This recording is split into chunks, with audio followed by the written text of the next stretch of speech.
هذا القرآن يوحدنا لطريق الخير يوجهنا الله تعالى أنزله ورسول الله معلمنا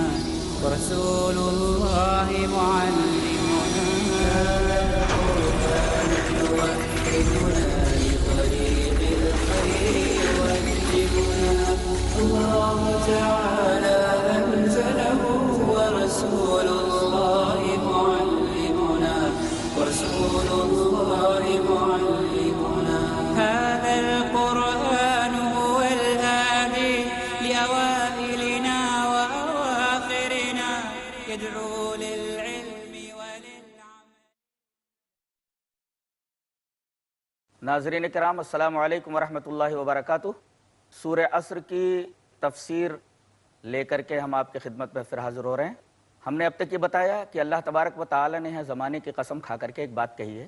آئیے سب سے پہلے یہ سمجھ لیں کہ قسم کھا کر کے بات کیوں کہی جاتی ہے۔ اس کا جواب یہ ہے کہ قسم کھا کر کوئی بات کہنا یہ عربی کا ایک اسلوب ہے، بلکہ دنیا کی تمام زبانوں کے اندر یہ دستور اور یہ طریقہ موجود ہے۔ اس اسلوب کی خوبی یہ ہے کہ اس میں دلیل دعوے سے پہلے آ جاتی ہے۔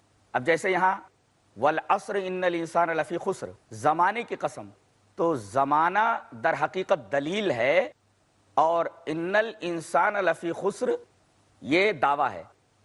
تو قسم کھا کر بات کہنا یہ ایک شاندار اسلوب ہے، اور اس اسلوب کی خوبی یہ ہے کہ اس میں دلیل دعوے سے پہلے آ جاتی ہے۔ اب ایک بات اور ذہن نشین کرنے کی ہے، وہ یہ کہ آدمی قسم کیوں کھاتا ہے۔ آدمی قسم اس وجہ سے کھاتا ہے کہ اولاً وہ لوگوں کی نگاہوں میں غیر معتبر ہوتا ہے، تو اپنا اعتبار ظاہر کرنے کے لیے وہ قسم کھاتا ہے۔ تو قسم کی ایک وجہ تو یہ ہوتی ہے کہ وہ قسم کھانے والا لوگوں کی نگاہوں میں غیر معتبر ہوتا ہے، اور قسم کی دوسری وجہ یہ ہے کہ آدمی لوگوں کی نگاہوں میں معتبر تو ہوتا ہے، مگر مخاطب کے سامنے جو بات وہ رکھ رہا ہے وہ بات اتنی عجیب ہے کہ اس پر یقین کرنا مشکل ہے۔ لہذا قسم کھا کر کے مقسم یعنی قسم کھانے والا مخاطب کے شبہے کو کاٹنے کی کوشش کرتا ہے، اس وجہ سے قسم کھا کر کے کوئی بات کہی جاتی ہے۔ ناظرین کرام، اب آئیے قسم کا مفہوم سمجھ لیتے ہیں۔ اصل میں قسم کہتے کس کو ہیں؟ اس سے پہلے کہ میں قسم کی حقیقت بیان کروں اور قسم کا حقیقی مفہوم آپ کے سامنے رکھوں، ایک بات آپ کے سامنے یہ رکھ دوں کہ اللہ تبارک و تعالی نے یہ لفظ قسم سورہ واقعہ کے اندر اسی طریقے سے ارشاد فرمایا ہے۔ اللہ نے فرمایا وَإِنَّهَا لَقَسَمٌ لَوْ تَعْلَمُونَ عَظِيمٌ، اگر یہ جان لیتے تو ان کو معلوم ہوتا کہ یہ ایک بہت بڑی قسم ہے۔ پتہ یہ چلا کہ اللہ تبارک و تعالی نے قاف سین میم یہ قسم اس لفظ کو اسی طریقے سے قرآن حکیم میں سورہ واقعہ کے اندر ذکر فرمایا ہے۔ اب یہ دیکھیں گے کہ قسم کی حقیقت کیا ہے، قسم کا حقیقی مفہوم کیا ہے۔ آئیے اس لفظ کا مفہوم ہم قرآن حکیم سے جان لیتے ہیں۔ اللہ تبارک و تعالی نے ارشاد فرمایا اَهُمْ يَقْسِمُونَ رَحْمَةَ رَبِّكَ، کیا یہ لوگ اللہ تبارک و تعالی کی رحمت کو تقسیم کرتے ہیں، بانٹتے ہیں؟ اس آیت کریمہ سے یہ پتہ چلا کہ تقسیم کی حقیقت میں، قسم کی حقیقت میں در حقیقت کٹ ٹو پیسز داخل ہے، یا یوں کہا جا سکتا ہے کہ قسم کی حقیقت میں تقسیم داخل ہے، یا یوں کہہ سکتے ہیں کہ تقسیم کی حقیقت میں تقطیع داخل ہے۔ میں آپ کو ایک مثال سے سمجھاؤں کہ میرے ہاتھ میں ایک گلاب جامن ہے اور میں اسے 3 لڑکوں میں تقسیم کرنا چاہتا ہوں۔ تو ناظرین کرام، 3 لڑکوں میں اس گلاب جامن کو تقسیم کرنے کے لیے ضروری ہے کہ اس کی تقطیع ہو، یعنی کٹ ٹو پیسز، اس کو 3 ٹکڑوں میں تقسیم کیا جائے، تبھی تو ان تینوں کو گلاب جامن دینا ممکن ہوگا۔ پتہ یہ چلا کہ تقسیم کی حقیقت میں یا قسم کی حقیقت میں تقطیع داخل ہے، کاٹنا داخل ہے۔ اور قسم کو قسم اس وجہ سے کہا جاتا ہے کہ مخاطب کو اگر مخاطب کی بات پر شبہ ہے تو مخاطب یعنی بولنے والا قسم کھا لے تو مخاطب کے ریب کی اور شک کی رسیاں کٹ جائیں گی۔ آئیے قرآن حکیم کے ایک واقعے سے اس بات کو مدلل کر لیں۔ اللہ تبارک و تعالیٰ نے سورہ آراف کے اندر جہاں قصہ ابلیس و آدم بیان فرمایا ہے، اس طرح بیان فرمایا وَيَا آدَمُ اسْكُنْ أَنْتَ وَزَوْجُكَ الْجَنَّةَ فَكُلَا مِنْ حَيْثُ شِئْتُمَا وَلَا تَقْرَبَا هَذِهِ الشَّجَرَةَ فَتَكُونَا مِنَ الظَّالِمِينَ فَوَسْوَسَ لَهُمَا الشَّيْطَانُ لِيُبْدِيَ لَهُمَا مَا أُورِيَ عَنْهُمَا مِنْ سَوْآتِهِمَا وَقَالَ مَا نَهَاكُمَا رَبُّكُمَا عَنْ هَذِهِ الشَّجَرَةِ إِلَّا أَن تَكُونَا مَلَكَيْنِ أَوْ تَكُونَا مِنَ الْخَالِدِينَ۔ اللہ نے فرمایا اے آدم تم اور تمہاری بیوی جنت میں سکونت اختیار کرو، جہاں جانا چاہو جا سکتے ہو، جو کھانا چاہو بلا روک ٹوک رغدن کھا سکتے ہو، لیکن دیکھو اس درخت کے قریب مت جانا۔ اللہ تبارک و تعالیٰ نے ایک درخت کی طرف اشارہ کرتے ہوئے فرما دیا کہ دیکھو جنت کی تمام چیزیں تمہیں استعمال کرنے کی اجازت ہے، مگر خبردار یہ جو درخت ہے یہ شجر ممنوعہ ہے، اس درخت کے قریب مت جانا ورنہ تم ظالموں میں سے ہو جاؤ گے، اور کہیں ایسا نہ ہو کہ اگر تم ایسی حرکت کا ارتکاب کرو، اس درخت کے قریب چلے جاؤ، اس درخت کا پھل کھا لو تو تمہیں جنت سے نکال دیا جائے۔ سورہ طٰہٰ میں اللہ تبارک و تعالیٰ نے یہی بات ارشاد فرمائی فَلَا يُخْرِجَنَّكُمَا مِنَ الْجَنَّةِ فَتَشْقَىٰ، کہیں تم دونوں کو یہ چیز جنت سے نکالنے کا باعث نہ بن جائے، تو اس درخت کے قریب مت جانا ورنہ تم ظالموں میں سے ہو جاؤ گے۔ تو اللہ تبارک و تعالیٰ نے تو آدم سے اور حوا سے یہ کہہ دیا کہ اس درخت کے قریب جاؤ گے تو جنت سے نکال دیے جاؤ گے۔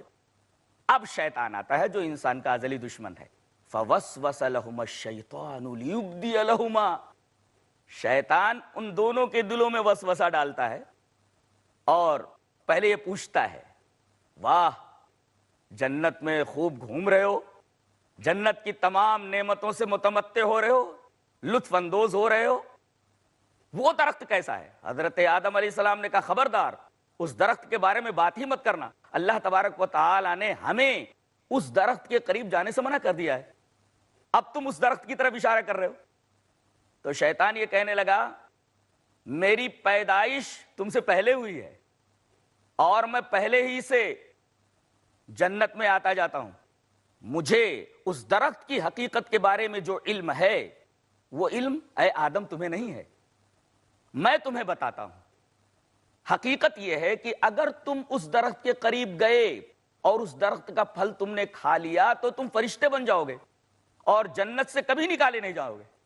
ناظرین آپ نے دیکھا کہ اللہ تبارک و تعالیٰ نے تو آدم و حوا سے یہ کہہ دیا کہ اس درخت کے قریب جاؤ گے تو جنت سے نکال دیے جاؤ گے، یہ الٹی پٹی پڑھا رہا ہے اور کہہ یہ رہا ہے کہ اگر تم اس درخت کا پھل کھا لو گے تو کبھی جنت سے نہیں نکال دیے جاؤ گے۔ اب آپ نے دیکھا کہ اس بات اور نفی دونوں کا پلڑا برابر ہو گیا، دونوں پلڑے برابر ہو گئے۔ اس بات اور نفی کے پلڑے اگر برابر ہو جائیں، کوئی ایک پلڑا راجح نہ ہو تو اسی کو تو شک کہتے ہیں۔ اب حضرت آدم علیہ السلام شک میں پڑ گئے اس لیے کہ کھاؤں یا نہ کھاؤں، اس بات اور نفی دونوں پلڑے برابر ہو گئے۔ شیطان نے یہ دیکھا کہ لوہا گرم ہے، ہتھوڑا مار دیا جائے، اس نے یہ کہا وَقَاسَمَهُمَا إِنِّي لَكُمَا لَمِنَ النَّاصِحِينَ، تم مانو یا نہ مانو میں تمہارا خیر خواہ ہوں اور اس خیر خواہی کے اوپر میں قسم کھاتا ہوں۔ اب اپنی خیر خواہی پر اس نے قسم کھائی اور اس قسم کھانے کی وجہ سے حضرت آدم علیہ السلام اور حوا کے دل میں جو ریب اور جو شک پیدا ہوا تھا، اس قسم کی وجہ سے ان کا وہ شک قطع ہو گیا، کٹ ہو گیا، ٹکڑے ٹکڑے ہو گیا، اور اس طرح شیطان نے قسم کھا کر کے ان کے شبہے کو کاٹا اور ان دونوں کو دھوکے کے ذریعے شیشے میں اتار لیا۔ اللہ تبارک و تعالیٰ نے ارشاد فرمایا فَدَلَّاهُمَا بِغُرُورٍ، دھوکے سے شیطان نے ان دونوں کو شیشے میں اتار لیا اور اس ممنوعہ درخت کا پھل کھلا دیا۔ ناظرین اکرام، اس واقعے سے یہ بات معلوم ہوئی کہ قسم کی حقیقت میں کاٹنا داخل ہے۔ شیطان نے اپنی خیر خواہی پر قسم کھائی اور آدم و حوا کو جو شک پیدا ہو گیا تھا، اس قسم نے اس شک کو کاٹ دیا اور دونوں شیطان کے پھندے میں پھنس گئے، شیطان کے جال میں آ گئے۔ اس واقعے سے افادے کے طور پر یہ بات ذہن نشین رکھیں کہ ہمارے ماں اور باپ آدم و حوا دونوں جنت میں تھے۔ اللہ تبارک و تعالی نے ان کے اوپر ایک درخت کا پھل کھانا ممنوع قرار دے دیا تھا، انہوں نے اس ممنوع درخت کا پھل کھا لیا، اللہ تبارک و تعالی نے ان کو جنت سے نکال دیا۔ آج ہم اللہ کی نہ جانے کتنی منع کردہ چیزوں کو استعمال کرتے ہیں اور ہمیں ذرہ برابر شرم محسوس نہیں ہوتی۔ اگر ہمارے باپ دادا اللہ تبارک و تعالیٰ کی ایک منع کردہ چیز کے استعمال سے جنت سے نکال دیے جا سکتے ہیں، تو اگر ہم اللہ تبارک و تعالیٰ کی بہت ساری منع کردہ چیزوں کے اندر دنوں رات ملوث رہیں تو بتائیے ہم کیسے یہ گمان رکھ سکتے ہیں، ہم کیسے یہ کہہ سکتے ہیں کہ ہم جنت میں جائیں گے؟ اور در حقیقت یہ اس طریقے کا خیال، اس طریقے کا عقیدہ ایک زام باطل ہے۔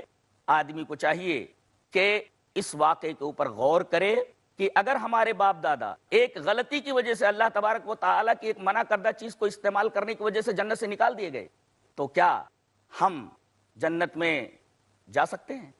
ناظرین کرام، چھوٹے سے وقفے کے بعد لوٹیں گے انشاءاللہ، سلسلہ کلام جاری ہے۔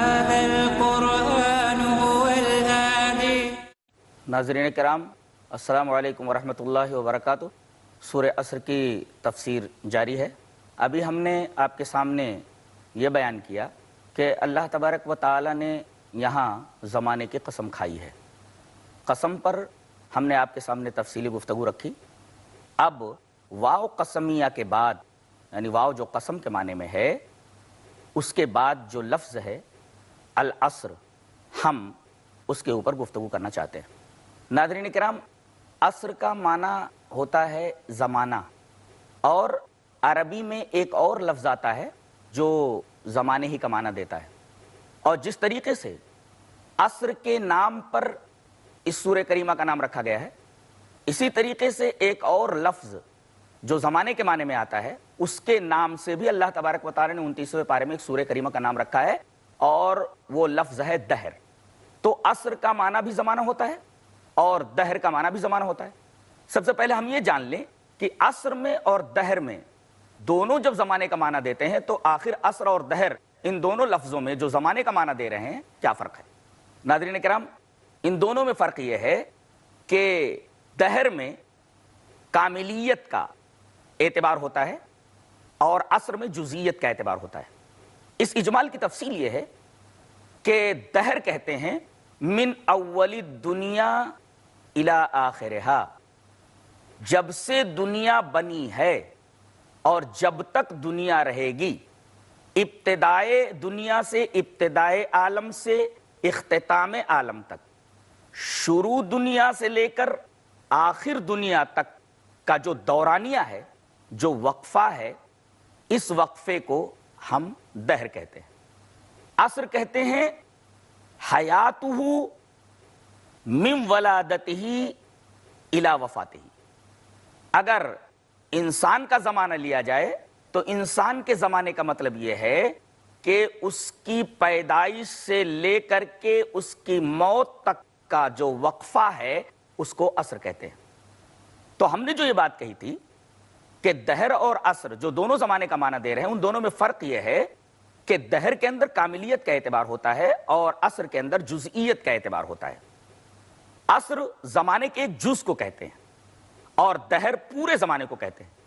اسی وجہ سے ہم یہ کہتے ہیں کہ عصر النبی صلی اللہ علیہ وسلم، نبی کریم صلی اللہ علیہ وسلم کا زمانہ، عصر الخلفاء راشدین، خلفاء راشدین کا عصر، خلفاء راشدین کا زمانہ، عصر بنی معاویہ کا زمانہ، اسی طریقے سے عصر بنی عباسین، بنو عباس کا زمانہ، اسی طریقے سے کہا جاتا ہے عصر الانسان، انسان کا زمانہ۔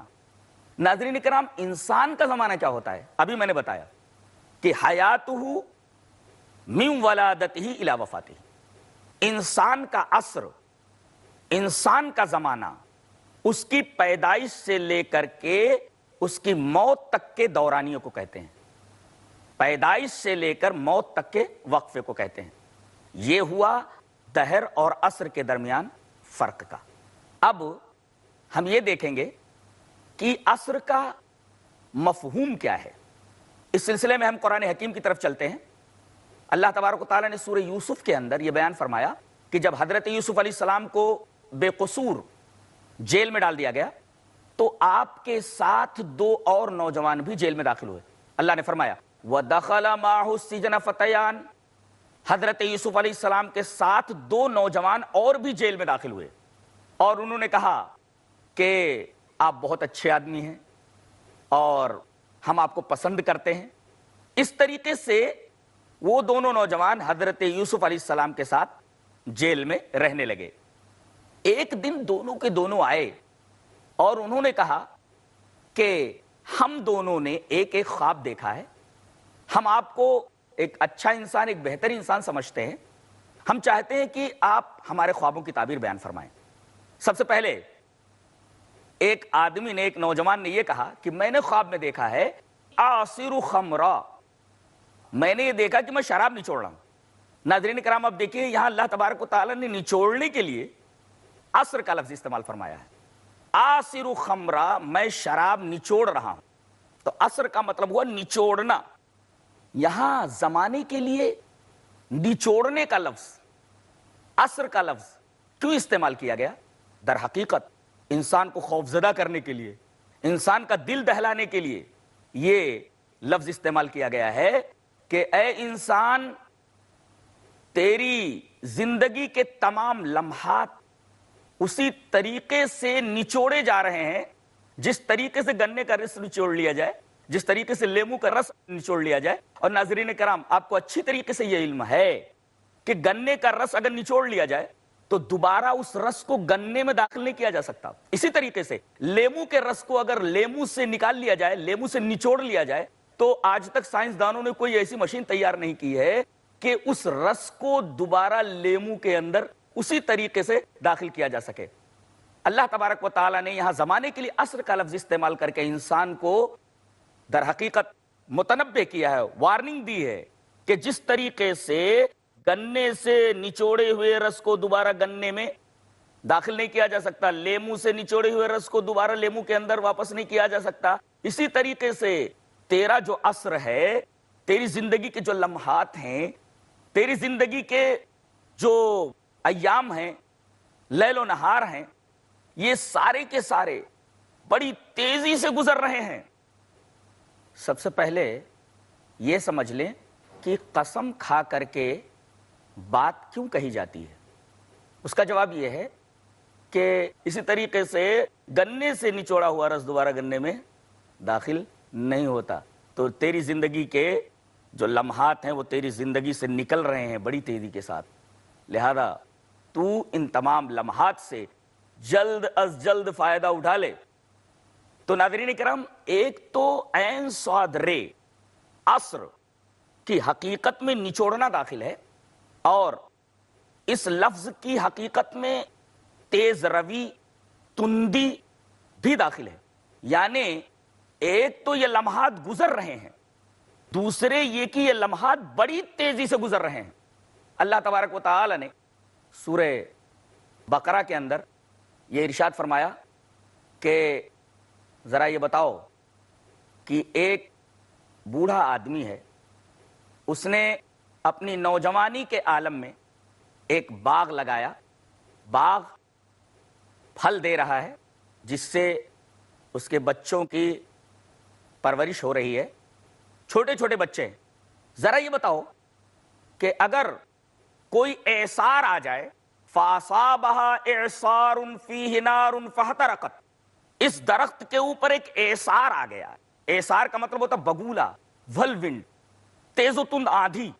جس آندھی کے اندر، جس ہوا کے اندر، جس تیز رفتار باد کے اندر، جس تیز رفتار ہوا کے اندر آگ ہو، اور یہ ہوا اس پورے باغ کو جلا کر خاکستر کر دے، بھلا بتاؤ کیا یہ بوڑھا شخص دوبارہ ایسا باغ لگا سکتا ہے؟ جبکہ اس کے چھوٹے چھوٹے بچے ہیں، انہی کا گزر بسر اس باغ کے اوپر ہوتا ہے. ناظرین کرام، ہم نے یہ استدلال کیا کہ ایثار کی حقیقت میں جو عین صاد رے سے بنا ہے اس میں تیز روی بھی داخل ہے. تو اللہ تعالیٰ نے یہاں زمانے کی قسم کھا کر پہلی بات تو یہ بتائی کہ تیری زندگی کے لمحات گزر رہے ہیں. اس میں یہ تصور بھی شامل ہے کہ تیری زندگی کے یہ لمحات جو گزر رہے ہیں بڑی تیز رفتاری کے ساتھ گزر رہے ہیں اور یہ تیری زندگی میں دوبارہ لوٹ کر آنے والے نہیں. لہذا ان لمحات سے جلدی جلدی فائدہ اٹھا لے. میں نے ایک تفسیر میں یہ پڑھا کہ ایک صاحب یہ کہتے ہیں کہ میں نے سورہ عصر کی تفسیر کو ایک برف بیچنے والے سے سمجھا, ایک بائع الثلج سے سمجھا کہ اس سورہ کریمہ کی تفسیر کیا ہے. وہ بازار میں یہ آواز لگا رہا تھا, ارحموا من یذوب راس مالہ, ارے اس آدمی کے اوپر رحم کرو جس کا سرمایہ بڑی تیزی سے پگھل رہا ہے. در حقیقت وہ آدمی برف بیچ رہا تھا. ناظرین کرام, ظاہر ہے کہ ایک آدمی برف بیچ رہا ہے, اس کو چاہیے کہ جلدی سے جلدی اس برف کو بیچ کر کے, اس سرمایہ کو بیچ کر کے اپنی کرنسی کھڑی کر لے, ورنہ جتنے لمحات اس برف کے اوپر گزر رہے ہیں در حقیقت اس برف کو پگھلا رہے ہیں. ایسے ہی انسان کی زندگی ایک برف کی طرح ہے, اسے چاہیے کہ اس برف کو بیچ کر کے جلدی سے کرنسی سیدھی کر لے.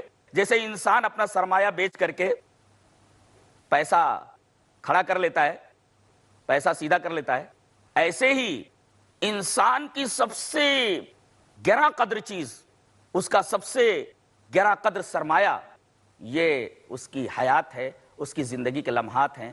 عقل مند انسان وہ ہے جو اپنی زندگی کے ان تمام لمحات سے فائدہ اٹھا لے, ایک ایک لمحے کی قدر و قیمت کو سمجھے, اس لیے کہ ایک ایک لمحہ سونے اور چاندی سے بھی بدرجہ گراں قدر ہے, زیادہ قیمتی ہے.